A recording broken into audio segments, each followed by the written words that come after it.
মানুষের বিচারের ভার যাদের হাতে তাদের বেছে নেওয়ার প্রক্রিয়াটা কেমন? এই গুরুদায়িত্ব পেতে হলে কি কি যোগ্যতা থাকতে হয়? কিভাবে নির্বাচিত হন তারা? মূলত আদালতের নিজস্ব কোনো ক্ষমতা নেই।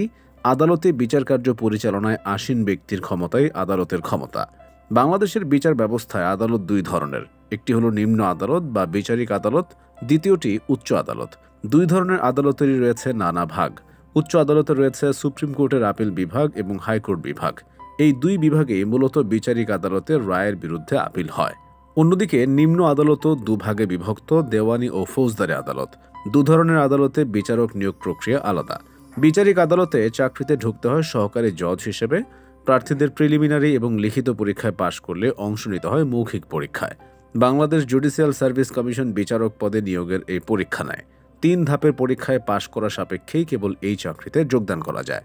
এজন্য আইন বিষয়ে 4 বছরের স্নাতক সম্মান ডিগ্রি অথবা 3 বছরের স্নাতক সহ স্নাতকোত্তর ডিগ্রি থাকতে হয়। কমপক্ষে দ্বিতীয় শ্রেণী বা সমমানের সিজিপিএ। সহকারী জজ হিসেবে নিয়োগ পেলে বিচারিক ম্যাজিস্ট্রেট হিসেবে চাকরির সুযোগও রয়েছে। জ্যেষ্ঠতা ও যোগ্যতার ভিত্তিতে মেলে পদোন্নতি পেয়ে প্রথমে তারা সিনিয়র সহকারী জজ হন। এরপর ধীরে ধীরে সিনিয়র সহকারী জুডিশিয়াল ম্যাজিস্ট্রেট, যুগ্ম জেলা জজ বা অতিরিক্ত চিফ জুডিশিয়াল ম্যাজিস্ট্রেট, অতিরিক্ত জেলা ও দায়রা জজ, চিফ জুডিশিয়াল ম্যাজিস্ট্রেট এবং জেলা ও দায়রা জজ হওয়ার সুযোগ রয়েছে। প্রেষণে আইন মন্ত্রণালয়, বাংলাদেশ সুপ্রিম কোর্ট এবং অন্যান্য মন্ত্রণালয় বা বিভাগের অধীন বিভিন্ন সরকারি প্রতিষ্ঠানে পদমর্যাদা অনুযায়ী পদায়নের সুযোগও আছে তাদের। এবার চলুন দেখে নেই উচ্চ আদালতের নিয়োগটা কিভাবে হয়।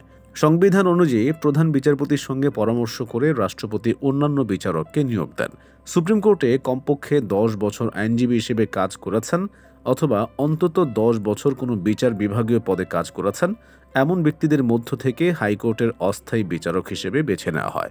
তাদের পদের নাম অতিরিক্ত বিচারক। 2 বছর অতিরিক্ত বিচারক হিসেবে কাজ করার পর স্থায়ী হন তারা।